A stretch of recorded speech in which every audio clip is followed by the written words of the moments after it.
जय हिंद साथियों, चलिए आज हम लोग लूसेंट का वैदिक सभ्यता आरंभ करते हैं। वैदिक काल का विभाजन कितने भागों में किया गया है? दो भागों में। कौन कौन से?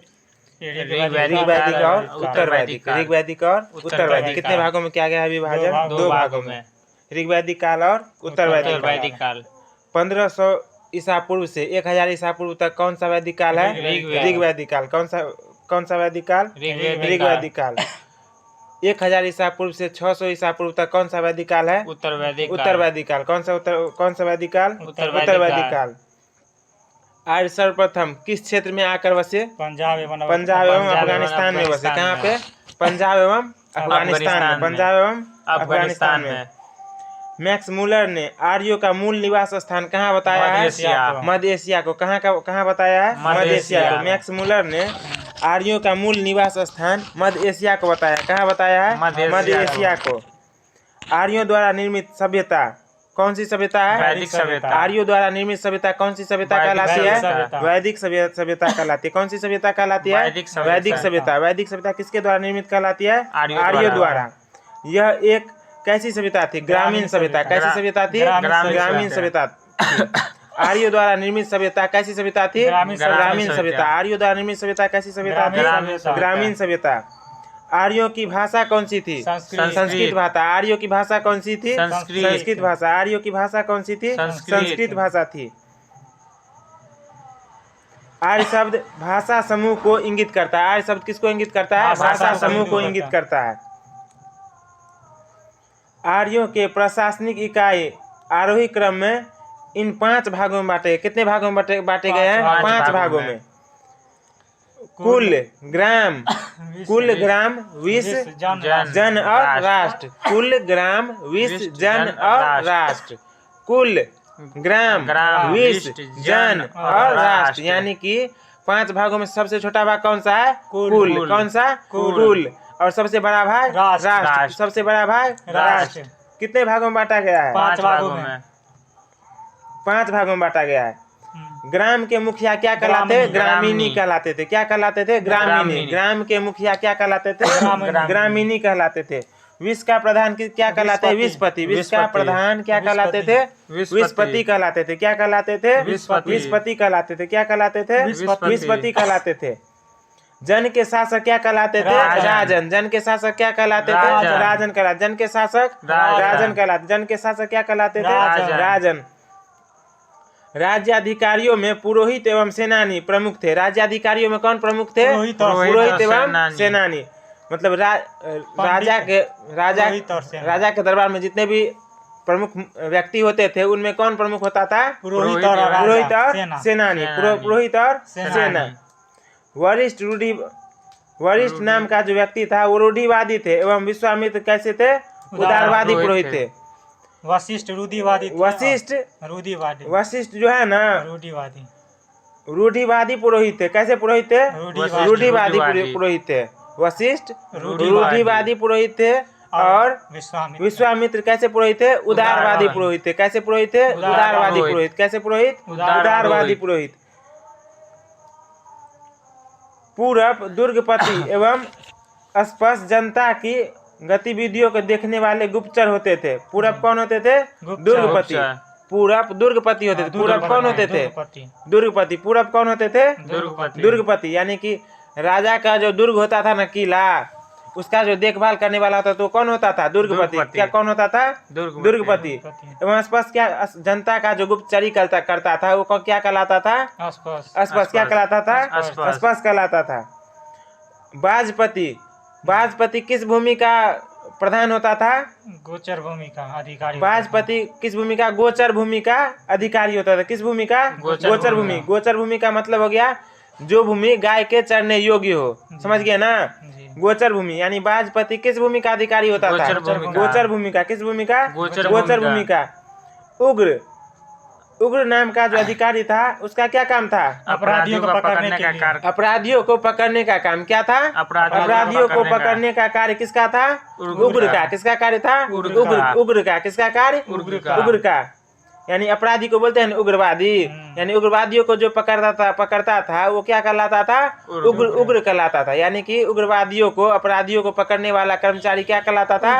उग्र। क्या कहलाता था? उग्र। ऋग्वेद में किसी तरह का न्यायाधिकारी का उल्लेख नहीं है। ऋग्वेद में किसका उल्लेख नहीं है? न्यायाधीशों का उल्लेख। न्यायाधिकारी का, यानी किसी भी न्यायिक अधिकारी का उल्लेख नहीं है ऋग्वेद में। सभा एवं सभापति राजा को सलाह देने का संस्था थी। राजा को सलाह देने का संस्था कौन थी? सभा एवं सभापति। कितने सभा थी? 2। सभा एवं सभापति। कितने संस्था थी? 2। सभा एवं सभापति। सभा एवं सभापति का क्या काम था? राजा को सलाह देने का काम। सभा एवं समिति। सभा एवं समिति का क्या काम था? राजा को सलाह देने का काम। सभा श्रेष्ठ एवं सम्भ्रात लोगों की संस्था थी। सभा जो है कि कैसे लोगों की संस्था थी? श्रेष्ठ एवं सम्भ्रात लोगों की संस्था थी। कैसे?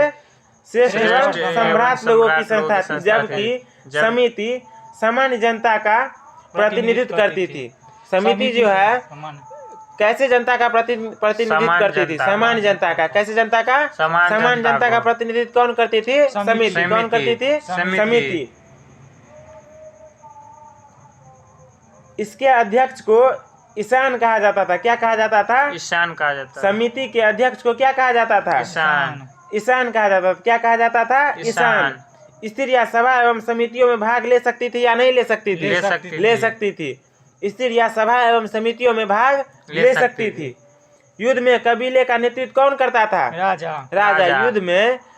युद्ध में कबीले का नेतृत्व कौन करता था? राजा करता था। कौन? राजा। युद्ध के लिए गविष्ठ शब्द का प्रयोग किया गया है। युद्ध के लिए किस शब्द का प्रयोग किया गया है? गविष्ठ शब्द का। गविष्ठी शब्द का। युद्ध के लिए किस शब्द का प्रयोग किया गया है? गविष्ठी शब्द का। गविष्ठी शब्द का अर्थ होता है गायों की खोज। गविष्ठी शब्द का क्या अर्थ होता है? गायों की खोज। गविष्ठी शब्द का क्या अर्थ होता है? गायों की खोज। क्या अर्थ होता है? गायों की खोज। दशराज युद्ध का उल्लेख किस वेद में मिलता है? ऋग्वेद में। और ऋग्वेद के किस मंडल में? 7वें मंडल में। ऋग्वेद के किस मंडल में मिलता है? 7वें मंडल में। किस युद्ध का उल्लेख? दशराज युद्ध किस नदी के किनारे हुआ था? परुष्णी यानी रावी नदी। परुष्णी यानी रावी नदी। परुष्णी यानी रावी नदी। यह युद्ध किसके किसके मध्य हुआ था? सुदास एवं 10 जनों के मध्य। सुदास एवं 10 जनों के मध्य में हुआ था। इसमें विजयी कौन हुए थे? सुदास। कौन विजयी हुए थे? सुदास विजयी हुए थे। इसमें कौन विजयी हुए थे? सुदास विजयी हुए थे। परुष्णी यानी रावी नदी के तट पर सुदास एवं 10 जनों के बीच लड़ा गया था, जिसमें सुदास विजयी हुए थे। ऋग्वैदिक समाज कितने वर्णों में विभक्त था? 4 वर्णों। ऋग्वैदिक समाज कितने वर्णों में विभक्त था? 4 वर्णों में। ऋग्वैदिक समाज कितने वर्णों में विभक्त था? 4 वर्णों में। कौन कौन? ब्राह्मण, क्षत्रिय, वैश्य और शूद्र। ब्राह्मण, क्षत्रिय, वैश्य और शूद्र। ब्राह्मण, क्षत्रिय, वैश्य और शूद्र। ये वर्ण जो है ऋग्वैदिक काल में किस आधार पे था? व्यावसायिक आधार पे। किस आधार पे? व्यावसायिक आधार पे। जन्म के आधार पे जो है ना उत्तरवैदिक काल में हो जाता है। हाँ, अभी हम लोग ऋग्वैदिक देख रहे हैं तो ऋग्वैदिक में जो है ना व्यवसाय के आधार पे है वर्ण विभक्त, है ना जी। ऋग्वेद के 10वें मंडल में पुरुष सूक्त। यह विभाजन व्यवसाय पर आधारित था। ऋग्वेद के किस मंडल में पुरुष सूक्त में चतुर्वर्णों का उल्लेख मिलता है? 10वें मंडल। यानी कि ये जो 4 वर्ण है ना, 10वां मंडल पुरुष सूक्त 4 वर्ण है ना, ब्राह्मण, क्षत्रिय, वैश्य और शूद्र, ये ऋग्वेद के किस मंडल में? 10वें मंडल में। 10वें मंडल के किस सूक्त में? पुरुष सूक्त। पुरुष सूक्त में। किस सूक्त में? पुरुष सूक्त में। ऋग्वेद के 10वें मंडल के पुरुष सूक्त में 4 वर्ण का उल्लेख है, ब्राह्मण, क्षत्रिय, वैश्य और शूद्र का। इसमें कहा गया है कि ब्राह्मण परम पुरुष के, इसमें कहा गया है यानी ऋग्वेद के 10वें मंडल में ये कहा गया है कि ब्राह्मण परम पुरुष के मुख से, क्षत्रिय भुजाओं से, क्षत्रिय भुजाओं से एवं वैश्य जंघाओं से, वैश्य जंघाओं से एवं शूद्र जो है पैरों से उत्पन्न हुए, पैरों से उत्पन्न हुए हैं। आर्यों का समाज मातृसत्तात्मक था या पितृसत्तात्मक? कैसा समाज? पितृसत्तात्मक। कैसा सत्तात्मक था? पितृसत्तात्मक। आर्यों का समाज कैसा कौन सा सत्तात्मक था? पितृसत्तात्मक। इसका मतलब ये हुआ कि घर का मुखिया कौन होंगे? पिता होंगे। बच्चे का नाम के आगे किसका नाम जुड़ेगा? पिता का नाम जुड़ेगा। समाज की सबसे छोटी इकाई क्या थी? परिवार या कुल। परिवार या कुल। समाज की सबसे छोटी इकाई परिवार या कुल थी। क्या थी? परिवार या कुल थी। जिसका मुखिया कौन होते थे? पिता होते थे। जिसका मुखिया कौन होते थे? पिता होते थे। और पिता को क्या बोला जाता था? कुलप। यानी कि परिवार का जो मुखिया होते थे उन्हें क्या कहा जाता था? कुलप। क्या कहा जाता था? कुलप कहा जाता था। मुखिया नहीं कुलप बोलते थे। स्त्रियां इन काल में अपने पति के साथ यज्ञ कार्य में भाग ले सकती थी या नहीं? ले सकती थी। ऋग वैदिक काल में स्त्रियां अपने पति के साथ यज्ञ कार्य में भाग ले सकती थी। समझ गए? स्त्रियां इस काल में अपने पति के साथ यज्ञ कार्य में भाग लेती थी। ठीक है। बाल विवाह एवं प्रदा प्रथा। बाल विवाह एवं प्रदा प्रथा का प्रचलन नहीं था। बाल विवाह एवं प्रदा प्रथा का प्रचलन ऋग वैदिक काल में नहीं था। बाल विवाह मतलब हो गया कि 18 साल से कम, मान लीजिए 12 साल में, 13 साल में, 15 साल में जो शादी हो जाता है उसी को क्या बोलते हैं? बाल विवाह। और पर्दा प्रथा मतलब कि घूंघट करना, पर्दा करना, ये सब नहीं था। ऋग वैदिक काल में प्रचलन में नहीं था। विधवा अपने मृतक पति के छोटे भाई, विधवा मान लीजिए किसी का पति अगर गुजर गया तो उसका जो भाई होता था, छोटा भाई यानी देवर उसका, उससे वो शादी कर सकती थी, विवाह कर सकती थी। विधवा अपने मृतक यानी पति के छोटे भाई यानी देवर से विवाह कर सकती थी। स्त्रियां शिक्षा ग्रहण करती थी या नहीं करती थी? ऋग वैदिक काल में स्त्रियां ऋग वैदिक काल में शिक्षा ग्रहण करती थी। स्त्रियां शिक्षा ग्रहण करती थी। ऋग्वेद में लोपामुद्रा, घोषा, सिक्ता, आपला एवं विश्वास जैसी विदुषी स्त्रियों का वर्णन है। कितने तरह की स्त्रियों का वर्णन है? 5 तरह के। कितने तरह का? 5। लोपामुद्रा, घोषा, सिक्ता, आपला एवं विश्वास जैसी विदुषी स्त्रियों का वर्णन है। गार्गी ने याज्ञवल्क्य को वाद विवाद की चुनौती दी थी। किसको वाद विवाद की चुनौती दी थी? गार्गी को। याज्ञवल्क्य को। गार्गी ने याज्ञवल्क्य को वाद विवाद की चुनौती दी थी। जीवन भर अविवाहित रहने वाली महिला को क्या कहा जाता था? अमाजु। क्या कहा जाता था? अमाजु। जीवन भर जो महिला अविवाहित रहेगी, शादी नहीं करेगी, उसे क्या कहा जाता था? अमाजु कहा जाता था। क्या कहा जाता था? अमाजु। किस काल में? ऋग वैदिक काल में। किस काल में? ऋग वैदिक काल में। ऋग वैदिक का समय 1500 से लेकर 1500 ईसा पूर्व से 1000 ईसा पूर्व। ऋग वैदिक काल का समय 1500 ईसा पूर्व से 1000 ईसा पूर्व।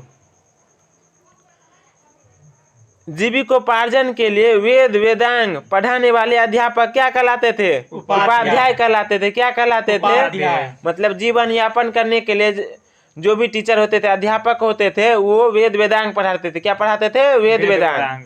और वो जो पढ़ाते थे उनको क्या कहा जाता था? उपाध्याय कहा जाता था। क्या कहा जाता था? उपाध्याय कहा जाता था।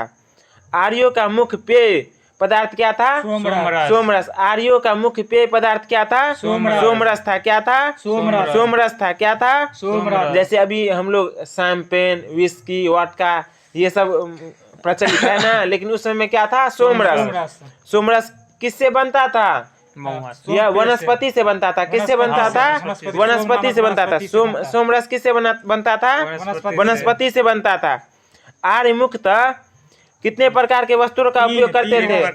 आर्य मुख्यतः कितने प्रकार के वस्त्रों का उपयोग करते थे? 3 प्रकार के वस्त्रों का उपयोग करते थे। कितने प्रकार के? 3 प्रकार के वस्त्रों का उपयोग करते थे। वास, अधिवास और उष्णीय। वास, अधिवास और उष्णीय। वास, अधिवास और उष्णीय। वास यानी घर में पहनने के लिए, अधिवास यानी बाहर कहीं पे गए तो पहनने के लिए, और ठंडी का महीना हो गया ना, उष्णीय यानी गर्मी के लिए, मतलब गर्मी पैदा करने के लिए। ठीक है ना? अब देखिए, अंदर पहनने वाले कपड़े को क्या कहते थे? नीवी। क्या कहते थे? नीवी। अंदर पहनने वाला जो भी गारमेंट होता है उसे क्या कहते हैं? नीवी। क्या कहते थे? नीवी। किस काल में? ऋग वैदिक काल में। किस काल में? ऋग वैदिक काल में कहते थे नीवी। महर्षि कनाद को भारतीय परमाणुवाद का जनक कहा जाता है? किसे कहा जाता है भारतीय परमाणुवाद का जनक? महर्षि कनाद को। महर्षि कनाद को। किसे कहा जाता है परमाणुवाद का जनक? महर्षि कनाद को। किसे कहा जाता है?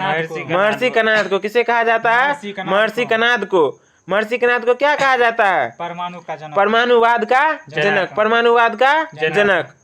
आर्यों के मनोरंजन के मुख्य साधन थे। आर्यों के मनोरंजन के लिए मुख्य साधन क्या थे? संगीत, रथ दौड़, घुड़दौड़ एवं द्रुत क्रीड़ा। संगीत, रथ दौड़, घुड़दौड़ एवं द्रुत क्रीड़ा, है ना। आर्यों के मनोरंजन के लिए मुख्य साधन क्या थे? संगीत, रथ दौड़, घुड़दौड़ एवं द्रुत क्रीड़ा, है ना। आर्यों का मुख्य व्यवसाय क्या था? पशुपालन एवं कृषि। पशुपालन एवं कृषि। आर्यों का मुख्य व्यवसाय क्या था? पशुपालन एवं कृषि। आर्यों का मुख्य व्यवसाय पशुपालन एवं कृषि था। गाय को क्या कहा जाता था? अधन्या। गाय को क्या कहा जाता था? अधन्या। अधन्या यानी न मारने योग्य पशु। अधन्या यानी न मारने योग्य पशु। अधन्या यानी न मारने योग्य पशु। गाय को अधन्या कहा जाता था। इसका मतलब गाय जो है हमें दूध देती है, गोबर देती है। गाय से हमें बहुत ज्यादा फायदा है। ये जो है पशु मारने योग्य पशु नहीं है। किस काल में है ऐसा? ऋग्वैदिक काल में। ऋग्वैदिक काल में। किस काल में? ऋग्वैदिक काल में। गाय की हत्या करने वाले या उसे घायल करने वाले के लिए वेदों में मृत्यु दंड या देश निकाला की व्यवस्था की गई है। ऋग्वैदिक काल में गाय की हत्या करने वाले के लिए मृत्यु दंड या देश निकाला की व्यवस्था की गई है ना। आर्यों का प्रिय पशु कौन सा था? घोड़ा। आर्यों का प्रिय पशु घोड़ा। आर्यों का प्रिय पशु घोड़ा। आर्य जो है मध्य एशिया से भारत के क्षेत्र यानी पंजाब और अफगानिस्तान वाला क्षेत्र में आके बसे थे ना। तो ये लोग जो है उधर से घोड़ा और लेके आए थे, तो घोड़ा से उनका यातायात, व्यापार ये सब सुलभ हो जाता था। इसीलिए घोड़ा उनको क्या लगता था? बहुत प्रिय लगता था। क्या लगता था? बहुत प्रिय। सर्वाधिक प्रिय देवता कौन थे? इंद्र। सर्वाधिक प्रिय देवता कौन थे? आर्यों के लिए इंद्र थे। सर्वाधिक प्रिय देवता इंद्र। सर्वाधिक प्रिय देवता इंद्र। यही देवता इंद्र जो है ऋग्वेद में सबसे प्रिय देवता कौन है? इंद्र है ना। और आर्यों द्वारा खोजी गई खोजी गई धातु कौन सी थी? लोहा। आर्यों द्वारा खोजी गई धातु कौन सी थी? लोहा थी। कौन सी? लोहा थी, जिसे क्या कहा जाता था? श्यामयस। क्या कहा जाता था? श्यामयस। जिसे क्या कहा जाता था? श्यामयस कहा जाता था। तांबे को क्या कहा जाता था? लोहितयस। तांबे को क्या कहा जाता था? लोहितयस। तांबे को क्या कहा जाता था? लोहितयस। इसका मतलब ये हुआ कि लोहा और तांबा से आर्य सब जो है ना प्रचलित थे, है ना। आर्यों के काल में लोहा और तांबा प्रचलन में था। भारतीयों को लोहे का ज्ञान ईसा पूर्व 8वीं सदी में प्राप्त हुआ। कब प्राप्त हुआ? ईसा पूर्व 8वीं सदी में। कब प्राप्त हुआ? ईसा पूर्व 8वीं सदी में। व्यापार हेतु दूर दूर तक जाने वाला व्यक्ति को क्या कहते थे? पनी। व्यापार हेतु दूर दूर तक जाने वाला व्यापारी को क्या कहते थे? पनी कहते थे। क्या कहते थे? पनी कहते थे। लेन देन में वस्तु विनिमय की प्रणाली प्रचलित थी। कौन सी प्रणाली? वस्तु विनिमय। यानी इसका मतलब ये हुआ कि आपको कुछ लेना है तो आप उसके बदले में कोई दूसरा वस्तु उन्हें दे दीजिए। इसी को क्या कहते हैं? वस्तु विनिमय। क्या कहते हैं? वस्तु विनिमय। लेन देन में वस्तु विनिमय की प्रणाली किस समय में प्रचलन में थी? ऋग्वैदिक काल में। ऋण देकर ब्याज लेने वाले को क्या कहते थे? वेक नॉट। क्या कहते थे? वेक नॉट यानी सूदखोर। वेक नॉट यानी सूदखोर। ऋण देकर ब्याज लेने वाले व्यक्ति को क्या कहते थे? वेक नॉट यानी सूदखोर। मनुष्य एवं देवता के बीच मध्यस्थता की भूमिका निभाने वाले देवता के रूप में किसे जाना जाता है? अग्नि को। किसकी पूजा की जाती है? अग्नि को। यानी कि मनुष्य एवं देवता के बीच में मध्यस्थता निभाने वाले वस्तु के रूप में किसे पूजा जाता है? अग्नि को। अग्नि जो है मनुष्य एवं देवता के बीच में मध्यस्थता करता है ना। इसीलिए अग्नि देवता की पूजा की जाती है। ऋग्वेद में उल्लेखित नदियों में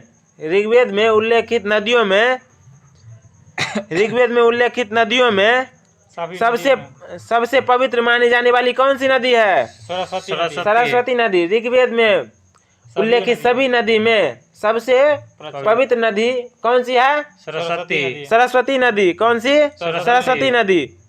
ऋग्वेद में गंगा का उल्लेख कितना बार है? एक बार। ऋग्वेद में गंगा का उल्लेख कितना बार है? एक बार। कितना बार? एक बार। यमुना का उल्लेख 3 बार। यमुना का उल्लेख 3 बार। यमुना का उल्लेख 3 बार। भारत का सबसे लंबा नदी कौन सा है? गंगा नदी। सबसे लंबा नदी गंगा नदी। यमुना का उल्लेख कितना बार है? 3 बार। ऋग्वेद में 3 बार। गंगा के 1 बार। इसमें सिंधु नदी का उल्लेख सबसे ज्यादा बार किस नदी का उल्लेख है? सिंधु नदी का। सबसे ज्यादा बार किस नदी का उल्लेख है? सिंधु नदी का। किस नदी का? सिंधु नदी का उल्लेख है। उत्तर वैदिक काल में इंद्र के स्थान पर प्रजापति सर्वाधिक प्रिय देवता हो गए। यानी कि ऋग वैदिक काल में सबसे प्रिय देवता कौन थे? इंद्र थे ना। सबसे पवित्र देवता इंद्र थे ऋग वैदिक काल में। उत्तर वैदिक काल में कौन हो गए? प्रजापति। उत्तर वैदिक काल में कौन से देवता हो गए सबसे प्रिय? प्रजापति। कौन? प्रजापति। विष्णु के 3 पगों की कल्पना का विकास किस काल में है? उत्तर वैदिक काल में। किस काल में? उत्तर वैदिक काल में। विष्णु के 3 पगों की कल्पना का विकास उत्तर वैदिक काल में ही हुआ। किस काल में? उत्तर वैदिक काल में। उत्तर वैदिक काल में राजा के राज्याभिषेक के समय कौन सा यज्ञ किया जाता था? राजसूय यज्ञ। कौन सा यज्ञ? राजसूय यज्ञ। कौन सा यज्ञ? राजसूय यज्ञ। उत्तर वैदिक काल में राजाओं के राज्याभिषेक के समय, मतलब कि राजा जो सिंहासन ग्रहण करते थे ना, तो उनका राज्याभिषेक किया जाता था। उस समय में कौन सा यज्ञ किया जाता था? राजसूय यज्ञ। कौन सा यज्ञ? राजसूय यज्ञ का अनुष्ठान किया जाता था। उत्तर वैदिक काल में वर्ण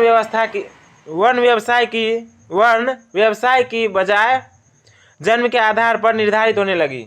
देखिए, ऋग वैदिक काल में जो है वर्ण किस आधार पर निर्धारित होती थी? व्यवसाय के आधार पर। किस आधार पर? व्यवसाय के आधार पर। लेकिन उत्तर वैदिक काल में वर्ण जो है ना जन्म के आधार पर निर्धारित होने लगे। किसके आधार पे? जन्म के आधार पे। किसके आधार पे? जन्म के आधार पर वर्ण आधारित होने लगी। जैसे कि कोई क्षत्रिय कुल में जन्म ले लिया तो क्षत्रिय ही होगा ना। ये नहीं कि अगर वो लड़ाई लड़ रहा है तो वो क्षत्रिय है, नहीं। अब उसका जन्म अगर उस परिवार में हो गया ना तो वो क्षत्रिय होगा। ब्राह्मण कुल में हो गया तो ब्राह्मण होगा। वैश्य कुल में तो वो वैश्य होगा। उत्तर वैदिक काल में वर्ण व्यवसाय की बजाय जन्म के आधार पर निर्धारित होने लगी। और कुछ प्राचीन नदी का नाम देखते हैं जो वर्तमान में क्या है। वितस्ता किस नदी का नाम है? झेलम का। वितस्ता झेलम। वितस्ता झेलम का। वितस्ता झेलम का प्राचीन नाम क्या है? वितस्ता। झेलम का प्राचीन नाम वितस्ता। परुष्णी किस नदी का नाम है? रावी। परुष्णी सतुद्री सतलज। विपाशा व्यास। सदानीरा गंडक। दृष्टदत्ती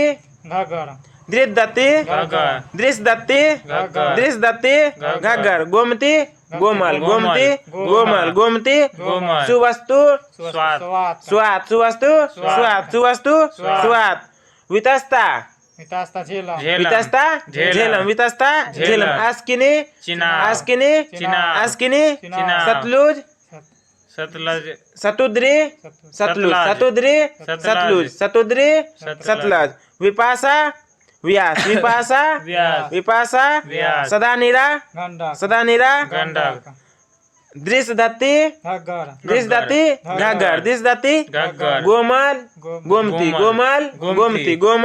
गोमती सुवस्तु स्वात।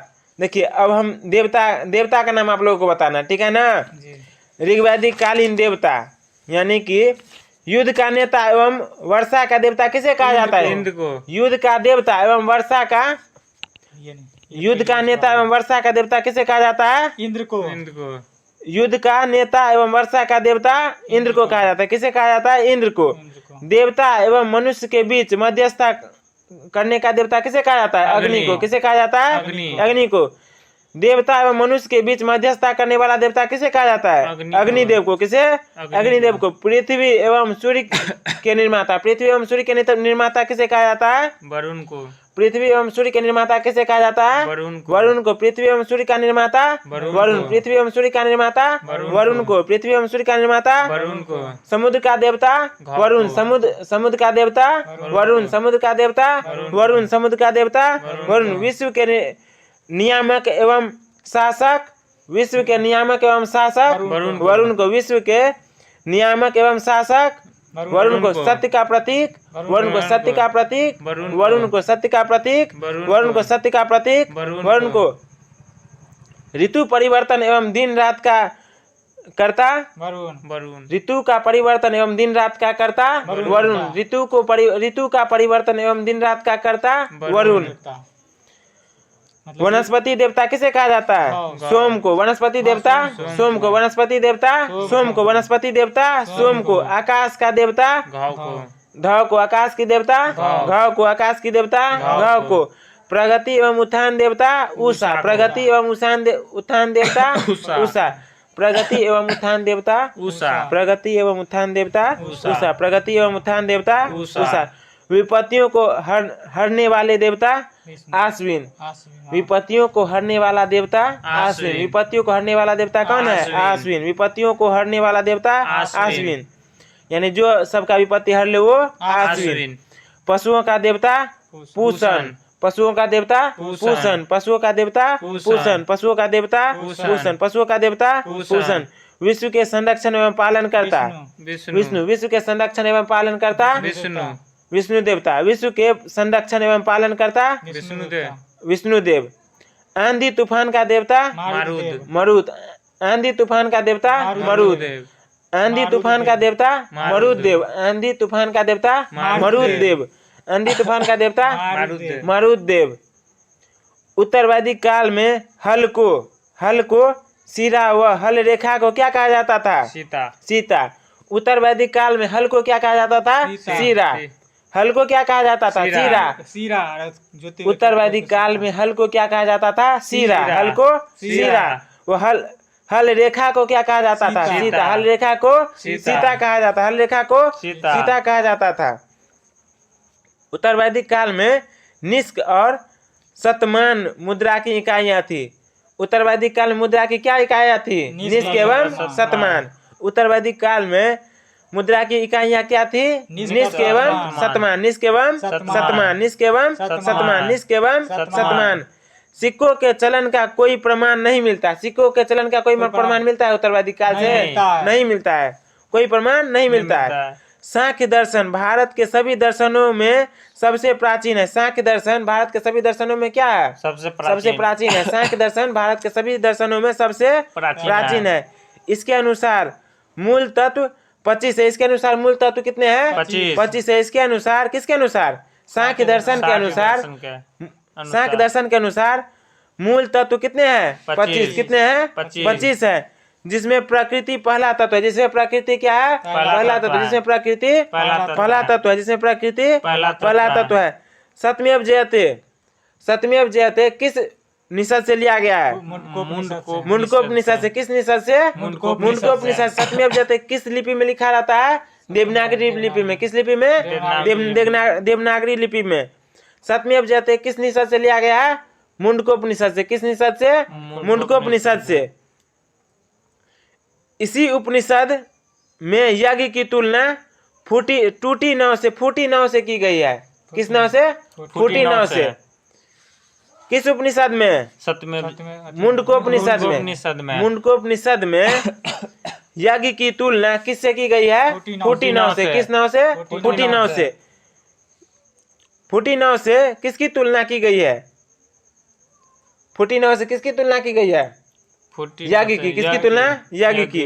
गायत्री मंत्र सावित्री नामक देवता को संबोधित है। गायत्री मंत्र किसको संबोधित है? सविता नामक देवता को। सावित्री नामक देवता को। गायत्री मंत्र किसको संबोधित है? सावित्री नामक देवता को। जिसका संबंध किससे है? ऋग्वेद से। जिसका संबंध किससे है? ऋग्वेद से। जिसका संबंध ऋग्वेद से है। गायत्री मंत्र सावित्री नामक देवता को संबोधित है, जिसका संबंध ऋग्वेद से है ना? लोगों को आर्य बनाने के लिए विश्वामित्र ने गायत्री मंत्र की रचना की। लोगों को क्या बनाने के लिए गायत्री मंत्र की रचना की गई? आर्य बनाने के लिए। किसके द्वारा? विश्वामित्र के द्वारा, यानी कि गायत्री मंत्र का रचना कौन किया है? विश्वामित्र। कौन किया है? विश्वामित्र। कौन किया है? विश्वामित्र। श्राद्ध की प्रथा पहल दत्तात्रेय ऋषि के बेटे निमि ने शुरू किया। यानी कि हम लोगों में जो मृत्यु के बाद श्राद्ध किया जाता है ना, वो कहाँ से शुरू हुआ है? ऋग वैदिक काल से ही, उत्तरवैदिक काल में ही दत्तात्रेय का जो पुत्र था ना, ऋषि के बेटे निमि था ना, वही शुरू किए थे। समझ गए? यानी कि श्राद्ध की प्रथा पहल दत्तात्रेय ऋषि के बेटे निमि ने शुरू किया था। कौन? निमि ने। ये किसका पुत्र था? दत्तात्रेय का। किसका पुत्र था? दत्तात्रेय का पुत्र था। उत्तरवैदिक काल में कौशाम्बी नगर में प्रथम बार पक्की ईंटों का प्रयोग किया गया। किस ईंटों का? पक्की ईंटों का। किस ईंटों का? पक्की ईंटों का। मतलब एक होता है कच्ची ईंट और एक होता है पक्की ईंट। हम लोग जो अभी घर बनाते हैं उसमें कौन सा ईंट होता है? लाल वाला पक्की ईंट होता है ना। उत्तरवैदिक काल में कौशाम्बी नगर में प्रथम बार किस ईंटों का प्रयोग किया गया है? पक्की ईंटों का। किस ईंटों का? कहाँ पे? कौशाम्बी में। कहाँ पे? कौशाम्बी में। महाकाव्य कितने हैं? 2। महाकाव्य कितने हैं? 2। कितने? 2 हैं। कौन कौन? महाभारत एवं रामायण। महाभारत एवं रामायण। महाभारत एवं रामायण। महाभारत का पुराना नाम क्या है? जय संहिता। महाभारत का पुराना नाम जय संहिता। महाभारत का पुराना नाम जय संहिता। यह विश्व का सबसे बड़ा महाकाव्य है। यह विश्व का सबसे बड़ा महाकाव्य। कौन है सबसे बड़ा महाकाव्य? जय संहिता यानी महाभारत। जय संहिता यानी महाभारत विश्व का सबसे बड़ा महाकाव्य है ना। गोत्र नामक संस्था का जन्म उत्तरवैदिक काल में हुआ। किस काल में हुआ? उत्तरवैदिक काल में। उत्तरवैदिक काल में। गोत्र नामक संस्था का जन्म किस काल में हुआ? उत्तरवैदिक काल में। किस काल में? उत्तरवैदिक काल में। वेदांत दर्शन के मौलिक ग्रंथ ब्राह्मण सूत्र या वेदांत सूत्र की रचना किसने की? बदरायन ने। किसने की? बदरायन ने। वेदांत दर्शन के मौलिक ग्रंथ ब्राह्मण सूत्र या वेदांत सूत्र की रचना किसने की? बदरायन ने। किसने की? बदरायन ने की। किसने की? बदरायन ने की। चलिए आज का ये टॉपिक अच्छा कुछ छूट गया है। ये प्रमुख दर्शन एवं उसके प्रवर्तक। चलिए दोस्तों ये छूट गया तो देख लेते हैं। प्रमुख दर्शन एवं उसके प्रवर्तक। चारवाक दर्शन। चारवाक दर्शन के प्रवर्तक कौन है? चारवाक दर्शन के प्रवर्तक कौन है? चारवाक दर्शन के प्रवर्तक चारवाक, ऋषि चारवाक। योग दर्शन के प्रवर्तक कौन है? पतंजलि। योग दर्शन के प्रवर्तक कौन है? पतंजलि। योग दर्शन के प्रवर्तक पतंजलि। सांख्य दर्शन के प्रवर्तक कपिल, ऋषि कपिल। सांख्य दर्शन के प्रवर्तक ऋषि कपिल। सांख्य दर्शन के प्रवर्तक ऋषि कपिल। न्याय दर्शन के प्रवर्तक गौतम। न्याय दर्शन के प्रवर्तक गौतम ऋषि। न्याय दर्शन के प्रवर्तक गौतम ऋषि। न्याय दर्शन के प्रवर्तक गौतम ऋषि। पूर्व मीमांसा दर्शन के प्रवर्तक पूर्व मीमांसा दर्शन के प्रवर्तक जैमिनी। पूर्व मीमांसा दर्शन के प्रवर्तक कौन है? जैमिनी। पूर्व मीमांसा दर्शन के प्रवर्तक कौन है? जैमिनी ऋषि। पूर्व मीमांसा दर्शन के प्रवर्तक कौन है? जैमिनी ऋषि। उत्तर मीमांसा दर्शन के प्रवर्तक कौन है? बादरायन। उत्तर मीमांसा दर्शन के प्रवर्तक कौन है? बादरायन। उत्तर मीमांसा दर्शन के प्रवर्तक कौन है? बादरायन। वैशेषिक दर्शन के प्रवर्तक कौन है? कनाद, ऋषि कनाद। वैशेषिक दर्शन के प्रवर्तक कौन है? ऋषि कनाद। वैशेषिक दर्शन के प्रवर्तक कौन है? ऋषि कनाद। चलिए दोस्तों उम्मीद है और छूट गया और है यहाँ उपनिषद वाला। ये भी छूट गया। उपनिषद की संख्या कितनी है वो ये हाँ। और ये उपनिषदों की कुल संख्या कितने हैं? 108। अच्छा वेद कितने प्रकार के हैं? 4 प्रकार के। वेद कितने प्रकार के?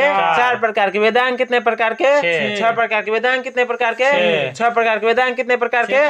6 प्रकार के। महापुराण की संख्या 18। महापुराणों की संख्या 18। महापुराणों की संख्या 18। महापुराणों की संख्या 18। महापुराणों की संख्या 18। उपनिषदों की संख्या 108। उपनिषदों की संख्या 108। उपनिषदों की संख्या 108। चलिए दोस्तों उम्मीद है याद हो गया होगा। नेक्स्ट क्लास में हम लोग देखेंगे महाजनपदों का उदय। जय हिंद दोस्तों।